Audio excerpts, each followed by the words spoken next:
Alright guys, welcome back to Formula 1 news. The drama continues. Reports have it that Mercedes could be exploiting up to 3 separate loopholes on next year's power unit regulations to gain a substantial advantage over the rest of the field. Understandably, lots of drama behind the scenes from these other manufacturers as to what they want to do about it, especially if this rumour is true about a potential fuel flow sensor exploit similar to what we saw with Ferrari, we think, back in 2019. That might be considered explicitly cheating and therefore even further drama to discuss today. But what are they going to do about this whole thing? Because the big rumour is that Mercedes will effectively get away with it until 2027, but you can imagine Ferrari and others might not be so keen on that idea. Very much enjoyed your thoughts in the comments. Hit the like button if you enjoy. Subscribe if you're new as always. Let's start with Red Bull Racing because it's officially the end of an era. Helmut Marko is officially terminated as director of Red Bull Racing. If you actually go onto Red Bull Racing Limited, their company's house page, if you go to the overview, you'll see all the respective details, the former names, Stewart, Jaguar. We know the history. If you go to people, though, you will find Laura McKees as director. And then Alistair Roux, who they added, well, actually, 3 days ago when they kicked out Helmut Marko. So there's no longer a Helmut Marko here. If we scroll down, we will find some familiar names, plenty on here, but I'll just quickly go through to a couple that you guys may well recognise. That, of course, being Christian Horner, who it comes up as resigns, right? Because technically it's a mutual decision. But really, I mean, they're not going to say anything else other than resigns, but he apparently resigns on the 13th of August. And if we scroll down to Dr. Helmut Marko, who officially resigns on the 19th of December 2025. So 3 days ago, he was officially no longer a part of Red Bull Racing, appointed on the 14th of December 2004. And he's now gone. If you actually go to, filing history or something, you can see the PDF that determines this. Here we go. This is their official filing. Red Bull Racing Limited, Dr. Helmut Marko, date of termination. And it's officially been authenticated. So there we go. End of an era at Red Bull. There has been a bit of drama here as well because Max Verstappen talked about the occurrences in Las Vegas when both McLarens, of course, were disqualified for skid wear. Now, we know that the top 5, I think, certainly the podium, but I believe the top 5 are all tested for plank wear. But that's pretty much it. And there was a big rumour that Fernando Alonso actually threw out around about Brazil time where he thinks that other rivals close to Aston Martin were pushing the limits on plank wear and effectively hoping to get away with it because realistically, teams in that ballpark are not expecting to finish 5th or better. They'll probably be 6th at best, maybe on the edge of the points. But if you can gain a half a tenth, 2/10 a lap by running your car lower and risking disqualification, then as we discussed at the time, what's the, it's the game theory says you should do it because if you get disqualified because they actually catch you, you score 0 points. If you don't do it, you're probably going to score 0 points anyway because you're not taking any risk and the field was so tightly spread. So Verstappen effectively implies he thinks Alonso might have been right on this one, that if you checked every single plank, which they don't, they only check what they have the capacity to, which again, it's a problem, isn't it? At the end of the day, we're talking today about FIA governance again and their ability to actually implement the rules that they come up with. This is another example of problems with that because Max says he thinks that probably half of the cars would be disqualified, at least at some point. I don't imagine he thinks that every race 10 of the cars were actually illegal because every race they check 5 of them and almost all the time they weren't. But it's very plausible that if they did check every car, 1 or 2 every race would be getting disqualified for this, but they don't. So yeah, it's a problem, isn't it? And next year, it shouldn't be as much of a big deal just because the Venturi tunnels are gone. We're going to see cars starting to run with rake again, I'd imagine. So, I can't expect this to be an issue that continues too much, but it's certainly been a relevant factor in these regulations, and it nearly helped Verstappen win a championship because of that double McLaren disqualification. The other thing just quickly is Gasly. He sat down with Formula 1. They talked about an awful lot of stuff off the grid, I think they call it.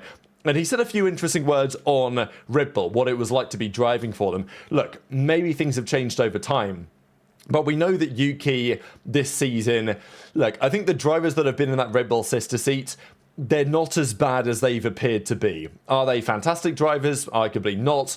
But you could definitely see what happened with Gasly, especially even Albon to an extent, and think they're better drivers than they showed. Certainly, I think that is true for Gasly. Yes, this season for Yuki, when it became clear Red Bull had no hope in the constructors, he was thrown to the wolves, as other Red Bull drivers have been in the past, to support Max's ambitions. And that is true in seemingly every regard.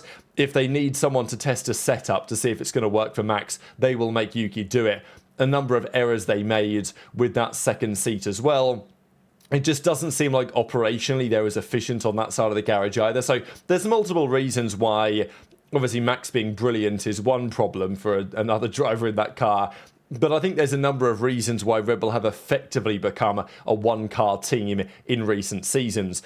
Gasly says, when I joined the team, I had no support. I'm not going to lie, I was sad. It was my second year in F1. There was no support from anywhere in such a big team, which is very much supporting Max. For good reasons, he puts in the results, but I'm starting with a fresh engineer coming from Formula E who didn't even have experience, a strange dynamic. I wasn't given the tools to really perform. I had to fight my own way, because I was there to perform, but they weren't very happy with that. They wanted me to just, basically just toe the line. And Gasly wanted more, so he got demoted back. So, interesting. Look, what's changed in the last few years? Maybe something. Feels like with McKees in charge, they are at least having a better go of it, trying to be a two-car team. And with the change in regulations, I think Isaac Hadjar will be in a stronger position than many of his predecessors have been.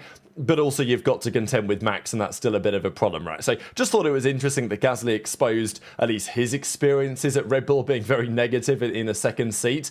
Perez has, let's be honest, implied similar things as well. Wonder if we'll hear anything from Yuki at some point, but not yet, because he's still part of Red Bull, right? He's still their test and reserve driver, so I'm not expecting any comments from Tsunoda quite as of yet. But let's talk about the start of next year, because wow, it's not even Christmas and there is a lot going on right now. Testing is about a month away, just over a month away, the first test behind closed doors in Barcelona. There's a feeling that many teams are going to bring A-spec cars, and whether you would call that sandbagging, that's a different question. But I think what we can say relatively for sure is that whatever these teams are going to, whatever the timing sheet looks like after Barcelona, if we even get to see it, it's not going to be especially representative of what happens when the season gets underway. Now, Mercedes are considered to be the favourites for the new season. In fact, I'll show you guys some of the odds in a second, because I think it was interesting for this most recent season, but they're considered to be the team to beat, mainly because of the engine side. We know that the technology on the battery side is definitely improving, the hybrid technology is getting better, but the NGUK, the kinetic recovery system that's part of the energy recovery system, the ERS as it used to be known, but now we're not calling that anymore, we're calling it harvesting, I think is what they want us to call it. Whatever. Times are changing, but the technology is roughly the same. We're getting rid of the MGU-H, which was recovering energy from heat from the turbo. That's gone because it was not particularly road car relevant. The MGU-K absolutely is.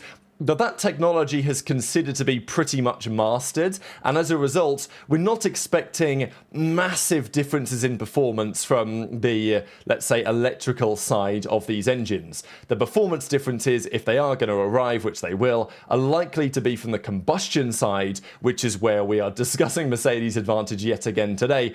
But also because of brand new engines, the integration with the chassis could be stronger than McLaren, and Mercedes are considered the favourites. They were second in this year's championship, but by an absolute mile. As we know, McLaren dominated it. But this is what things look like right now. Mercedes are considered to have a 33% chance, McLaren at 29%, Red Bull at 16%, then Ferrari, then Aston, then we go down from there. So that's just what the market currently seems to be implying. How that translates into Drivers' Champion is interesting. Max Verstappen is actually considered the favourite, which is quite remarkable, just because I don't think many people are expecting much out of Red Bull, but at least you know that Max will maximise what he gets and he will have no contention from his teammates, right? So this is quite remarkable to me, actually. I don't know what you guys think about this in the comments, but Max is considered the title favourite, but it's almost neck and neck between Max, George and Lando, really. Oscar's considered to be further behind. Then Alonso is the fifth favourite for the title, ahead of Leclerc, Antonelli, Hamilton, and then Sainz is behind that. So, yeah, all rather incredible. I don't know what you guys think about this. I expect this to change quite substantially over time. The bottom line is, The engine next year is very important. Mercedes have been considered to have an advantage in this category for some time. They're also supplying 3 other teams, McLaren, Williams and Alpine. And also Red Bull, who also might be doing some of these tricks. They have 2 teams as well, so that's already a majority of the teams on the grid.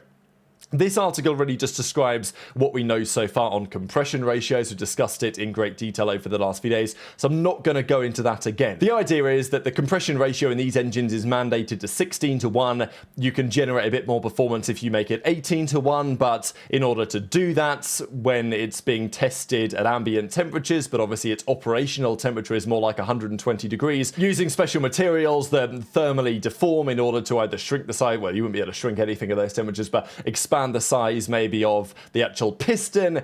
Look, the engineering challenge there would be immense. It is something that no other team is going to be able to replicate within a couple of months, even though they've maybe now figured out this is happening. So that's one compression piece, compression ratio, and the FIA will have something to say about that. But there's also 2 other things that have been discussed today that Mercedes also might be doing. So this is apparently involving Audi as well, and I'm not sure this is necessarily a loophole. It's more of a way of managing your electricity. But effectively, we know that there's going to be a big issue with clipping, and also potentially with turbo lag as well. But clipping is, we see it in F1 right now, you get to the end of the straight in Baku or Bahrain or something, just a long straight. Obviously in Bahrain you got quite a bit of downforce too. So often in Bahrain, the end of the main straight, you'll see the cars slow down. That's because they run out of electrical energy, so they're forced to fall back only on the combustion. That drops their power by about 15%. The red light at the back of the car flashes and they slow down. They clip off speed at the end of the straight. Now, you take that from 15% electrical to 45%, that's a potentially major issue. At a circuit like Monza, there's been talk about running out of energy halfway down the straight and having to even change down gears in order to compensate. Now, they don't want to deal with that. That's probably, this is the main reason why Active Aero exists, by the way, is to try and prevent these type of issues. But apparently there's other ways to manage it. Let's say you had a clever engine mapping, which would be able to effectively use up some of the fuel in the ICE to charge up the battery. Now, this would be, frankly, expected, but the idea is to convert some of that V6 output and send it to the MGU-K during cornering or partial throttle phases to ensure a consistent power supply. So, you know, there's clearly a loophole. Maybe it's not even a loophole that makes this possible. Frankly, I thought this is probably expected performance. But the question is, teams might actually run more fuel in order to use it in this way, and other teams might run less and not take this approach. But it seems like the team that is most advanced in this area is probably Mercedes, and maybe Red Bull too, and potentially Audi thrown into the mix as well. The main drama still, as the article goes on to describe, is about compression ratio, but the main drama of today is related to a potential fuel flow trick, and we've seen this, we think, before. That's the big rumour as to what Ferrari was up to in 2019, where they were able to trick the fuel flow sensor and give the engine more juice than it was allowed, effectively.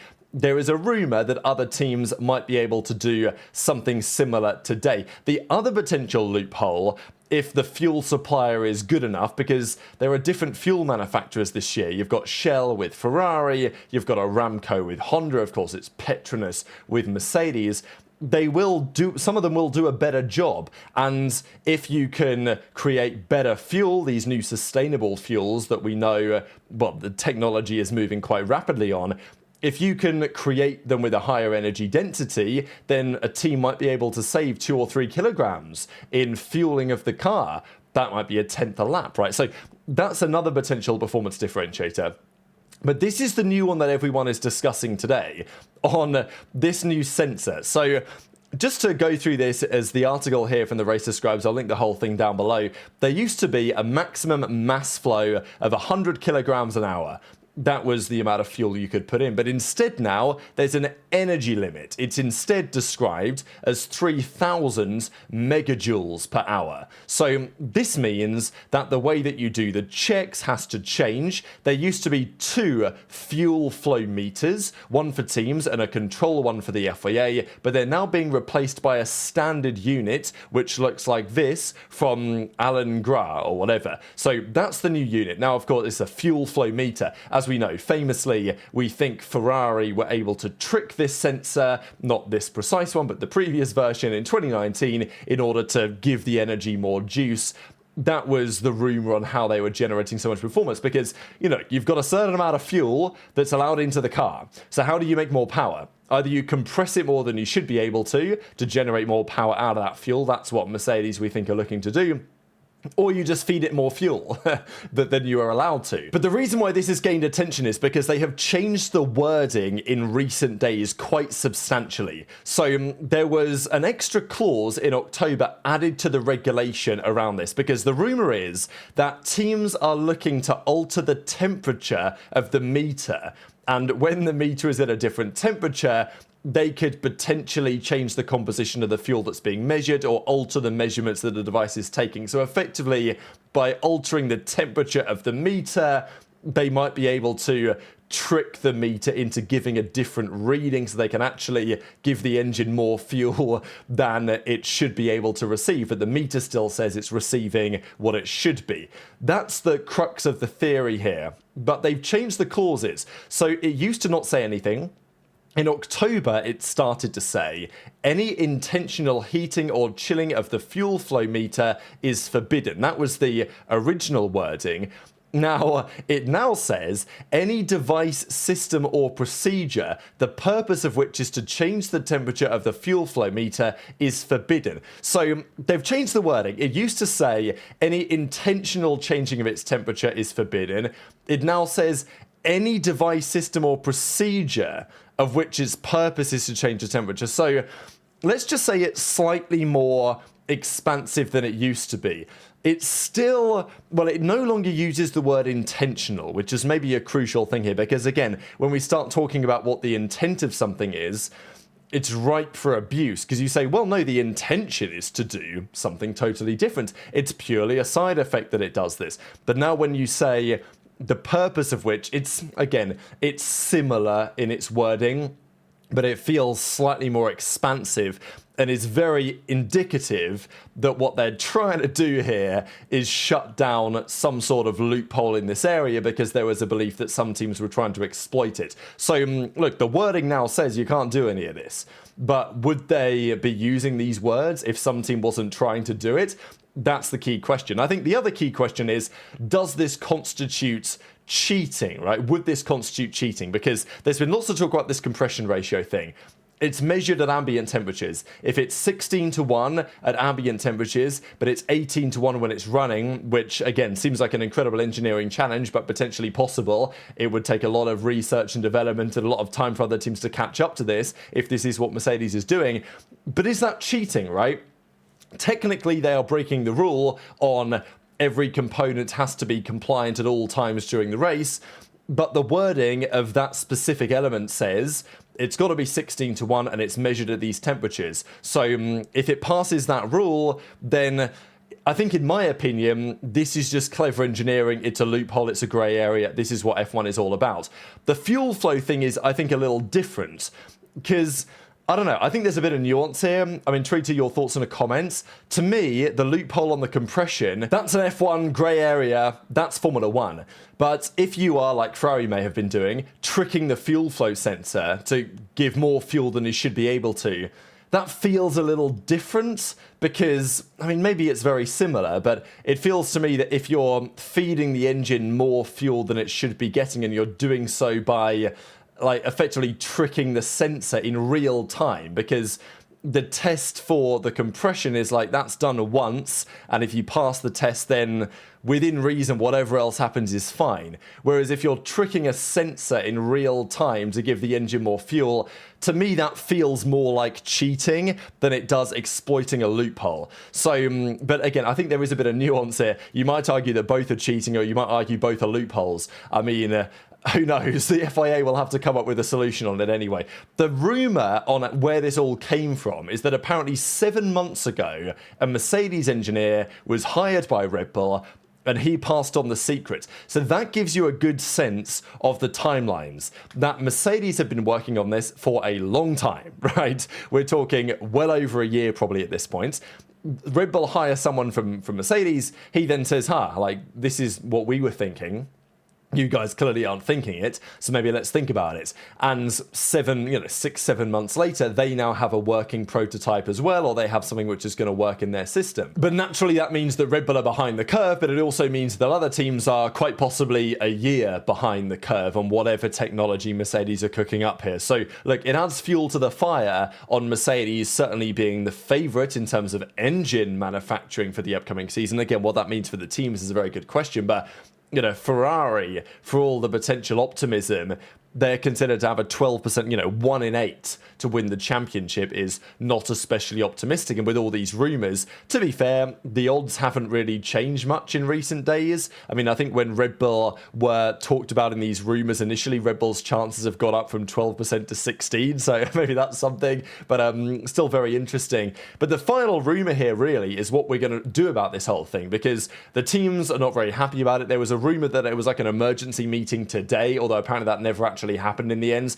But the latest reporting is coming out of the Italian press that the FIA may just say, you know what, Mercedes, you got us, right? It's effectively the dual axis steering, DAS as it was known, back again when the FIA said, bloody hell, that was good. But we can't really outlaw it because technically it's okay. But next year you guys can't use it anymore.